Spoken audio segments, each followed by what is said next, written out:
সুপ্রিয় দর্শক, ঘরোয়া কুকিং হাউস চ্যানেলে আপনাদের সবাইকে স্বাগত জানাই। আমার ছেলেমেয়েরা ছোলা খেতে খুব পছন্দ করে, তাই আমি ঝটপট কীভাবে ছোলা তৈরি করি তাই আজকে আপনাদেরকে দেখাবো। ছোলাগুলো আমি আগে থেকেই সিদ্ধ করে রেখেছিলাম যাতে আমি ঝটপট যে কোনো সময় তৈরি করতে পারি। ছোলাগুলি রান্নার জন্য এখানে আমি একটি সসপ্যানে পরিমাণ মতো তেল ও কয়েকটি তেজপাতা, পেঁয়াজ কুচা, আদা রসুন বাটা আধা চামচ করে দিয়ে দিয়েছি। এখন ভালো করে নেড়ে চেড়ে ভেজে নেব।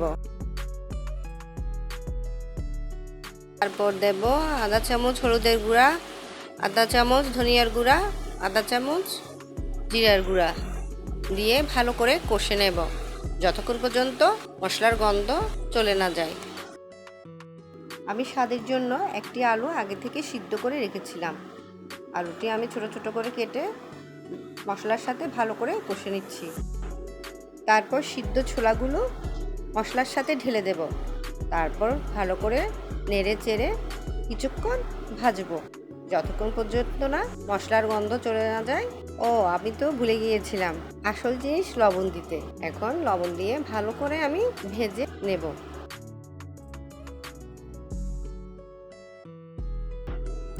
ছোলাগুলো ভাজা হয়ে গেলে এখন আমি কয়েকটা কাঁচামরিচ ও ধনেপাতা কুচো করে দিয়ে দিয়েছি।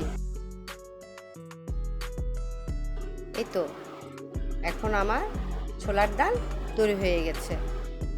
আপনারাও আমার মতো এভাবে সহজ উপায়ে বাসায় একবার ট্রাই করে দেখবেন, আপনাদেরও ভালো লাগবে।